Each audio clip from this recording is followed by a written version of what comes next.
The first thing I saw when I came back to life was the number taped to the folder in my hands. Homeroom 6. Not the hospital curtain from the room where I died. Not the red emergency light blinking above the ward door. Not the voice on the intercom calling the wrong evacuation zone while smoke curled under the frame. Just a yellow cardboard folder, thick with roll sheets, student medical cards, building maps, and a laminated emergency route, held tight against my chest in the Westmere College Leadership Training Hall. A blue external sticker sealed the front. Candidate 5-2, Homeroom 6, do not reassign without external supervisor. My fingers were still young, still ink-stained from practice notes, still gripping the folder like it had a pulse. The clock above the stage read 8:38 a.m. The emergency leadership practical would begin in 12 minutes. In my first life, Mr. Julian Marrow, deputy principal, scholarship convener, and father of the boy whose calm voice always failed when real accountability entered the room, stopped beside me and said, "Switch rooms, Elena. Homeroom 6 is too complex for a bursary candidate under pressure." I switched. My roll folder no longer matched my assigned room. The medical plan for a student with severe asthma was missed, my evacuation count was marked unreliable, and his son presented the correct Homeroom 6 response as if he had prepared it himself. He won the Westmere Leadership Scholarship by 1 mark. Years later, after I became a school safety officer who checked roll folders before alarms because I knew exactly what a mismatched room could cost, I died during a real evacuation when a corridor zone list blew from a clipboard and the wrong group was sent toward smoke. My last thought, as paper skidded across the floor and someone shouted for Homeroom 6, was clear enough to hurt. Hold the room. Then the training hall returned. The folder was still sealed in my arms, and Mr. Marrow was already walking toward me with a stack of room reassignment papers tucked beneath his elbow. A homeroom sounds ordinary if you have never been responsible for one. It sounds like a place where teenagers dump bags, ignore notices, fake enthusiasm, and wait for the real day to begin. But in an emergency, a homeroom is not a room. It is a record of bodies. It is who is present, who is absent, who has medication, who needs assistance, who cannot hear alarms clearly, who panics in crowds, who uses the back ramp, who is sent to the nurse, who signed in late, who must never be left as a name floating between two lists. Homeroom 6 was not just where I was assigned. It was the role group I had studied for 2 weeks as part of the Callaway Student Leadership Scholarship Practical. Each finalist was given a simulated homeroom with a real style folder, attendance records, mock student profiles, access needs, behavior notes, medical plans, evacuation maps, parent contact cards, and staff handover notes. We had to manage a staged emergency from first alarm to assembly area reconciliation. The assessors judged timing, safety, communication, decision-making, documentation, and whether every student was accounted for without turning vulnerable students into afterthoughts. Homeroom 6 was difficult. That was why I wanted it. My name was Elena Say, and I had grown up in a family where being counted mattered because we were often close to being overlooked. My mother worked as a school office assistant at a public primary school, answering phones, printing late slips, checking medication forms, and making sure children who moved between houses did not disappear into admin pending. She taught me that attendance was not a boring list. It was a promise.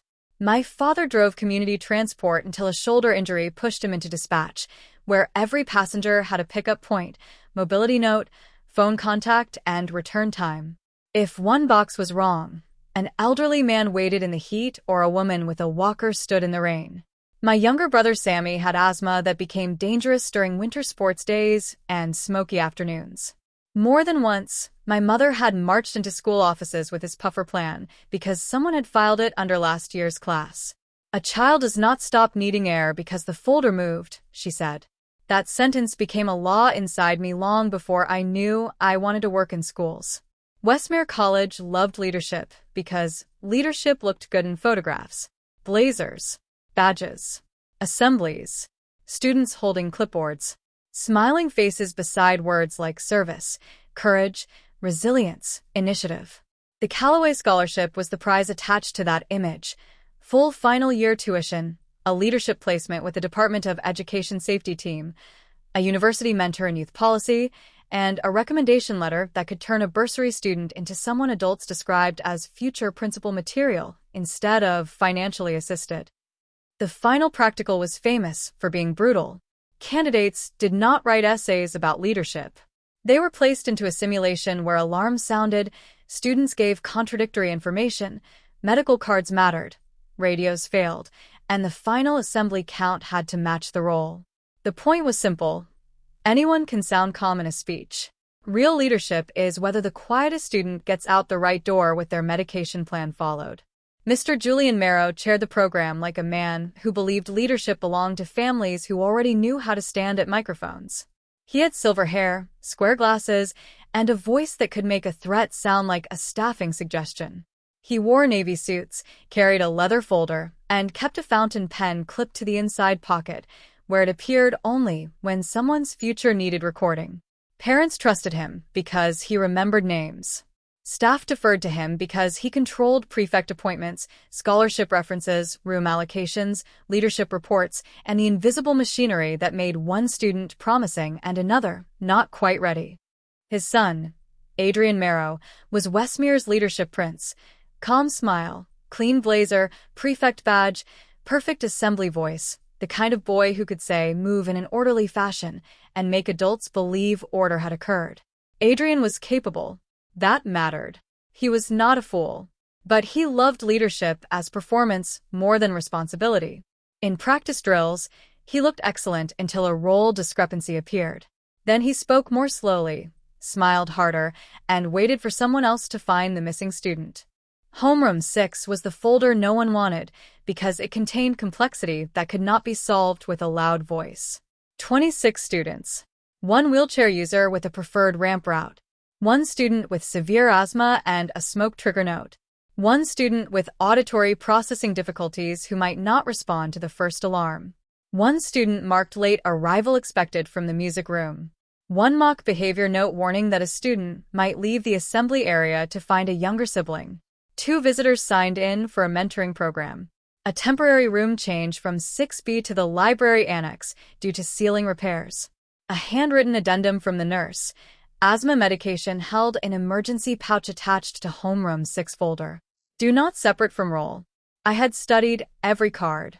I knew the ramp route, the smoke risk instruction, the late arrival cross-check, the emergency pouch location, the assembly zone color, the deputy contact number, and the difference between the primary and secondary exits.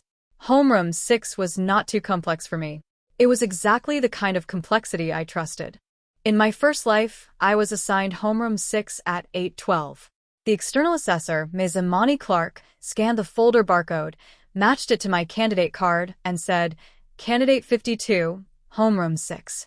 Do not exchange room folders or physical rooms unless external supervision logs it.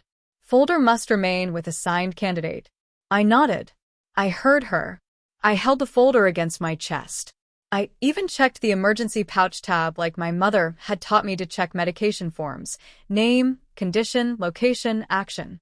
Present, present, present. Then at 8:38, Mr. Marrow approached. "Elena," he said softly, "we need to make a room adjustment." I looked up. Is something wrong with Homeroom 6? Not wrong. Just not appropriate. He glanced toward the other candidates. It is a high-complexity folder. I know. You have not had as much formal leadership exposure as some others. Some others meant his son, who had been school captain of every room he entered since year 7. The assessment should test leadership, not overwhelm. I prepared for Homeroom 6. His smile thinned. Preparation is not the same as suitability. He held out a green folder. Homeroom 3. Switch rooms. Homeroom 3 is cleaner. You can show structure without unnecessary risk. I should have called Ms. Clark. I should have pointed to the blue sticker. I should have remembered my mother saying a child does not stop needing air because the folder moved. But Mr. Marrow did not stop at suggestion. Your bursary review is linked to leadership conduct, he said. Your mother's school office partnership request runs through our administration network. Sammy's asthma support documentation is still waiting for principal endorsement. A candidate in your position should not look as if she has been given a room beyond her control. In your position. The phrase slid under my skin like cold water. Homeroom 6 is not beyond my control, I whispered. Then you should have no problem showing flexibility. He placed Homeroom 3 on the table beside me and lifted Homeroom 6 with one hand. I let go. The simulation punished me cleanly. Homeroom 3 was simple, but the system did not update properly because Mr. Marrow never logged the switch externally. My candidate records still showed Homeroom 6. Adrian took Homeroom 6 and suddenly knew exactly where the asthma pouch was, exactly which student needed the ramp, exactly which late arrival had to be checked against the music room. Of course he did. He had my folder. I managed Homeroom 3 well, but my assessment sheet showed a mismatch. Candidate 5-2 expected Homeroom 6, observed Homeroom 3. When the simulated smoke event triggered, the asthma student in Homeroom 6 was almost missed in the assessment script, but Adrian corrected it with a dramatic calm that made the judges nod. Later, Ms. Clark asked why I had switched rooms. I said Mr. Marrow told me to. Mr. Marrow said, with deep concern, that I had requested a simpler group due to anxiety about Homeroom 6 complexity. My appeal failed because the folder exchange had not been externally logged. Adrian won by 1 mark. The first life after that taught me that leadership language can hide a stolen responsibility. My bursary reduced. My mother's administrative partnership request vanished. Sammy's asthma documentation sat and signed until he had an attack during sport, and my mother became the kind of parent schools call difficult after making difficulty necessary. I left Westmere before final year and finished elsewhere.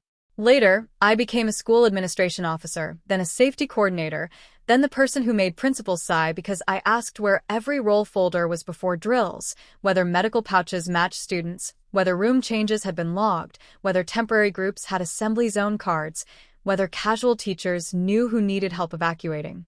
It's just a drill, people said. I said, then practice not losing children. I died during a real evacuation at a regional training center used for student leadership camps. A storm knocked branches into power lines. Smoke entered through a corridor after a small electrical fire near the maintenance room. The printed zone sheets had been moved from the office to the gym during a room change, but nobody updated the folder locations. One homeroom group was sent toward the wrong exit because the corridor map from last term was still in the clipboard. I saw the error, grabbed the loose papers, and tried to redirect the group before they reached the smoke-affected stairwell. A gust from the emergency doors blew the sheets from my hands. Room lists scattered across the corridor like white birds. Someone shouted for Homeroom 6. Someone else shouted that all groups were accounted for. They were not. I turned back, slipped on rainwater tracked across the hall, and hit the floor hard enough that the world narrowed to shoes. Paper, alarm, smoke. Hold Homeroom 6, I thought. Then the yellow folder was in my arms again. This time, before Mr. Marrow reached me, I made the assignment impossible to treat as preference. At 8:31, I raised my hand. Ms. Clark walked over from the assessor table. Candidate 52? Can you confirm Homeroom 6 is assigned to me and cannot be switched without your log? Correct.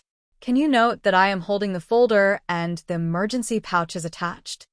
She checked the barcode, the blue sticker, the pouch tab, and my candidate card. Confirmed. Candidate 52 retains Homeroom 6. She wrote it down. Then she placed a small blue witness sticker beside the folder label.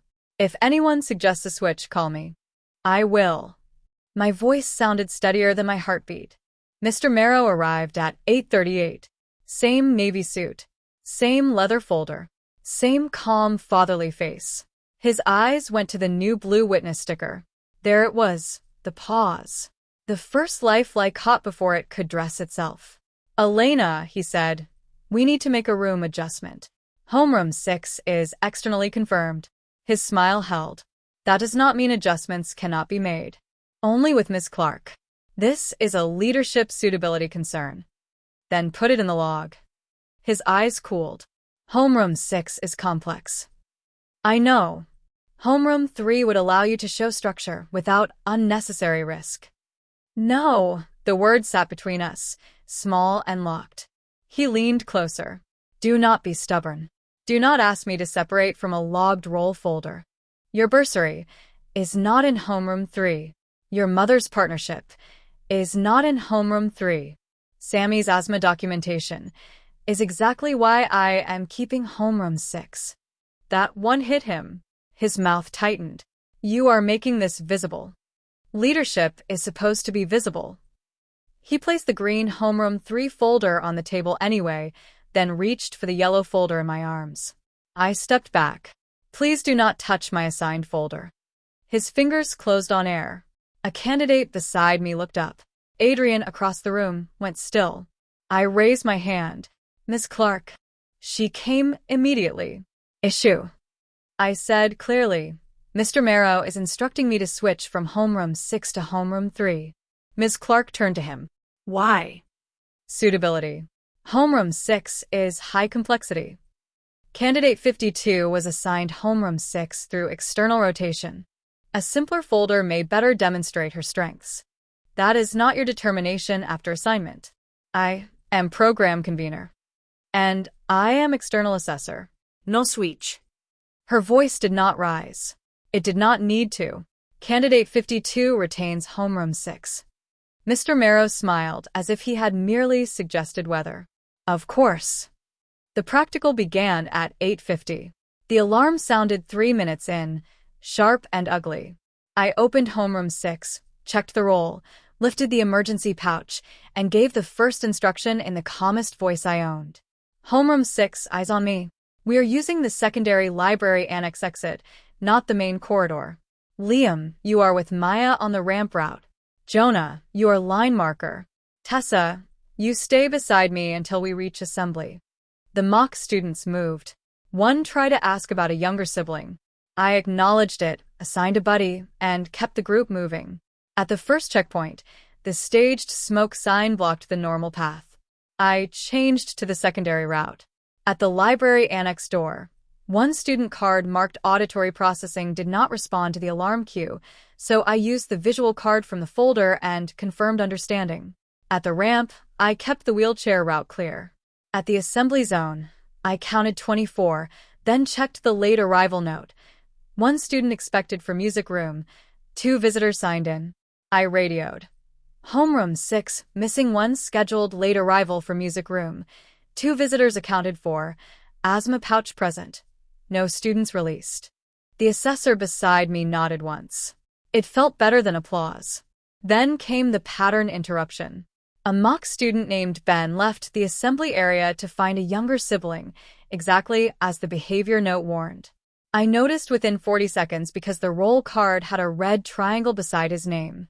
I sent a runner to the zone supervisor, did not abandon the group, and updated the count publicly. Homeroom 6 temporarily missing Ben Carter, known sibling seeking risk, last seen at Orange Cone.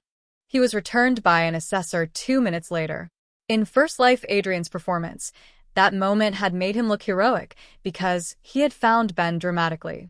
In my second life, it looked like what it was, a foreseeable risk managed before it became theater. Adrian had Homeroom 3 now. Simple folder. No medical pouch. No ramp route. No complex late arrival.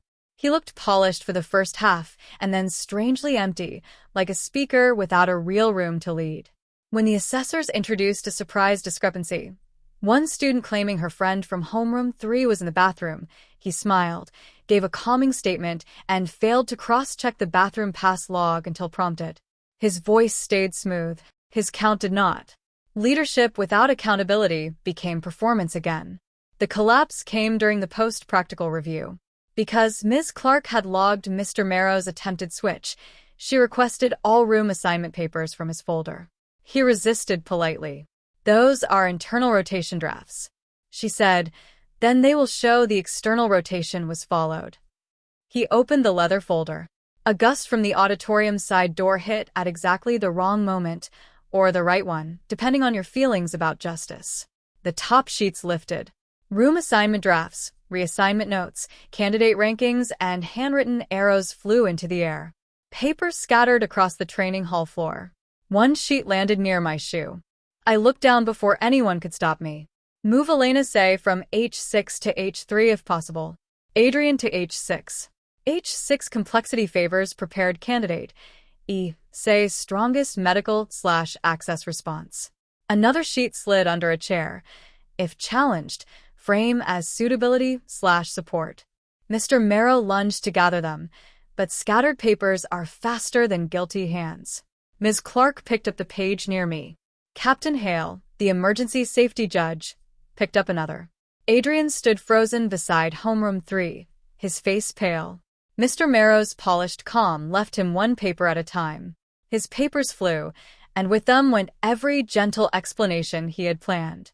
The formal review happened in the side room. My mother arrived after my message, kept Homeroom 6. Marrow tried switch. Papers flew. Review now. She came straight from work, office keys still clipped to her belt. My father arrived with Sammy, whose asthma plan my mother had brought in a folder so thick it looked like evidence because it was. Across the table sat Mr. Marrow and Adrian. Ms. Clark projected the assignment log. Candidate 52 assigned Homeroom 6 at 8:12, confirmed at 8:31, internal attempted switch at 8:38, external refusal logged. Candidate completed Homeroom 6 practical with full count accuracy. Then she projected the recovered papers. Move Elena. Adrian to H6. Frame as support. Captain Hale asked Mr. Marrow, "Why did you attempt to move Candidate 52 from the room your own notes identify as favoring her strengths?" He said, "High complexity assignments require judgment. Why assign your son to that room in the draft? He has leadership experience. Why state that Candidate 52 had the strongest medical/access response?" Silence. My mother leaned forward. "Because she knew the folder," she said. "Because she knew a child does not stop needing air when adults move paper." No one corrected her. Adrian spoke before his father did. "I knew he wanted Homeroom 6, he said. Mr. Marrow turned. "Adrian." No, his voice was quiet, but not soft. "I knew he thought Elena would beat me if she kept it. I didn't know he would use her family stuff, but I knew the room switch was for me." Honest. Ugly. Useful. "Why didn't you refuse it?" I asked. He looked down. "Because Homeroom 3 felt too easy. I wanted a room that looked like leadership." "You wanted my room." He flinched. Yes. There it was. Not a misunderstanding. Not suitability. Theft with a timetable. The decision came before sunset.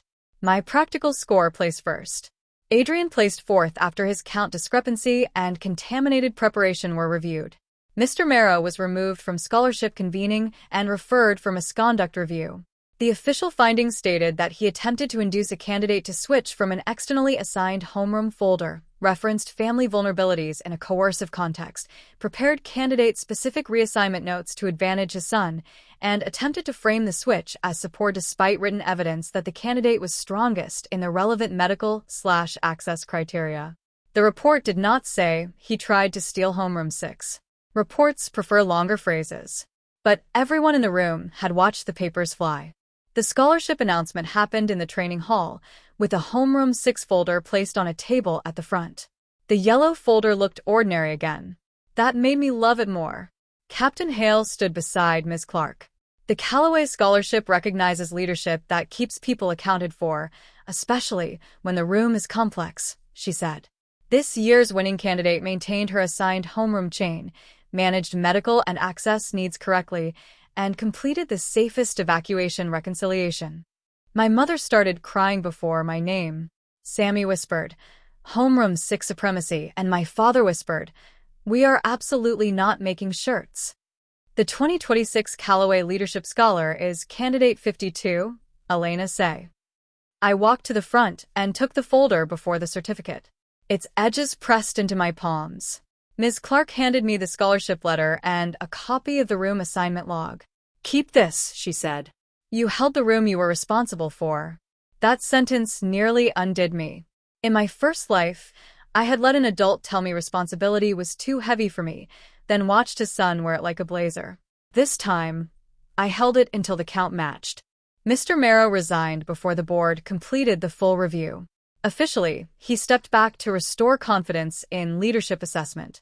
Unofficially, his papers had flown across the floor with my name written beside his plan. Westmere changed the rules. Homeroom assignments locked externally, internal staff with relatives in finals barred from folder handling, emergency pouches checked by external supervisors, and any room switch required a written safety reason and candidate consent in front of 2 witnesses. Boring reforms. Beautiful reforms. Every future Homeroom 6 became harder to move. Adrian found me outside the library a month later. He looked less polished, which improved him. "I'm sorry," he said. No hello. They never start with hello after their fathers are exposed. "For knowing?" I asked. "For wanting the room. Honest. Ugly. Useful." He held a practice roll sheet in one hand. "Captain Hale is making me redo count reconciliation drills." Good. "I hate them." "Better." He almost smiled, then stopped. I thought leadership was being calm. Calm helps. But it isn't the thing. No, the thing is knowing who is missing. That was the first sentence from him that sounded earned. "Yes," I said. We did not become friends. But later that year, during a real fire drill, I saw Adrian stop at the assembly area and ask a casual teacher, "Who is unaccounted for?" before giving any speech. Growth is sometimes a boy learning that the microphone can wait. The scholarship changed my family first in practical ways. Tuition cleared. My mother's office partnership did not go through Westmere, which pleased her because she said she had no desire to organize files for people who used folders as weapons. Sammy's asthma documentation moved through an external health plan after Ms. Clark connected us with a school nurse who treated medical forms like living documents instead of optional attachments. My father bought a bright yellow folder for our house and labeled it Homeroom 6, Family Emergency, Do Not Switch, which my mother called dramatic, and then filled with actual emergency contacts, medication plans, and copies of everything important. It sat near the front door. Nobody laughed at it for long. Years later, I became a school safety and attendance systems specialist. My work was full of homerooms. Roll groups, excursion lists, temporary rooms, casual teacher folders, medical pouches, evacuation maps, missing student protocols, behavior risk notes, late sign-ins, assembly zone cards, and the quiet administrative choices that decide whether a child is found quickly or assumed present because the paper looked tidy. I taught schools that a roll is not a compliance document. It is a moral document. If you move a group, log it. If you change a room, update it. If a student needs medication, attach it. If someone says, "It's only a drill," ask whether they plan to lose students only in real emergencies. The evacuation from my first life did not kill me in the second. Because I recognized the loose zone sheet pattern during a camp audit, I replaced the clipboard system with weatherproof roll folders clipped to each group, printed current corridor maps, and required zone leaders to confirm room changes before alarms. The center manager said it was overkill. I asked which child he wanted underkill for. He stopped saying that. On the storm day that once killed me, the alarm still sounded. The emergency doors still whined through the corridor. But the papers were clipped. Homeroom 6 went to the correct exit. Smoke stayed behind the closed fire door. Nobody chased a loose sheet across wet tiles. Nothing happened except a damp, annoyed evacuation, and a perfect count. Nothing is what safety looks like when the folder stays with the room. I saw Mr. Merrow years later at a leadership education conference. Of course, he had reappeared. People like him rarely vanish. They become consultants in the language that should have exposed them. He approached me near the registration table, older, thinner, still carrying a leather folder held too carefully. "Elena Say," he said, "your safety frameworks are widely adopted now." Homeroom 6 help. His smile tightened. That day at Westmere was regrettable. Your papers flew. His fingers tightened around the folder. A draft misunderstanding. With arrows. Adrian suffered after that. Adrian learned to count before speaking. "You are still unforgiving." "No," I said. "I am still holding the assigned room." A conference program slipped from his folder and fluttered halfway out. He grabbed it fast. Memory is paper in a draft. My mother eventually opened a small school forms and emergency prep shop near the community center. She called it Homeroom 6 because our family had stopped pretending subtle names protected anyone. The shop helped families organize medical plans, excursion forms, support documents, emergency contacts, attendance appeals, and school safety paperwork. My father built a wall of colored folders behind the counter. Sammy designed the logo, a yellow folder with a superhero cape and a tiny puffer attached. On the wall above the printer, my mother painted, "Do not switch the room without switching the responsibility."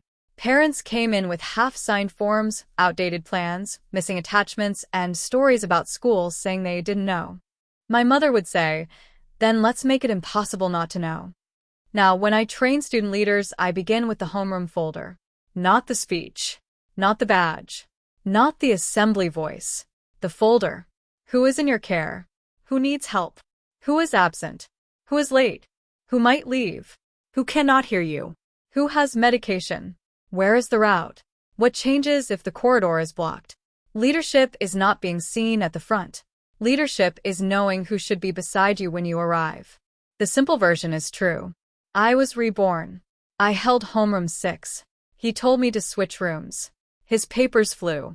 But the simple version cannot hold the yellow folder against my chest, Ms. Clark's witness sticker, the first life asthma pouch that left my hands and became his son's hero moment, Adrian admitting he wanted the room because it looked like leadership, my mother telling a review table that children do not stop needing air because adults move paper, or Mr. Marrow watching reassignment notes scatter across the floor with my name written into his plan. It cannot hold the girl who once let go because an adult made responsibility sound too complex for her. It cannot hold the woman who learned that complexity is not a reason to surrender the room. It is the reason the room must stay with the person who prepared. If someone ever stands beside you and tells you to switch rooms, trade folders, swap groups, move roles, hand over a class, or take the simpler assignment because the one in your arms is too complex, do not let go. Call the supervisor. Check the barcode. Count the students. Hold the folder with the medical pouch attached. Ask who benefits if your responsibility becomes someone else's performance. And if his papers fly, when the draft shows he meant to move you before you failed, do not call it revenge. Call it accountability. Hold homeroom 6. Keep the roll. Bring every student out.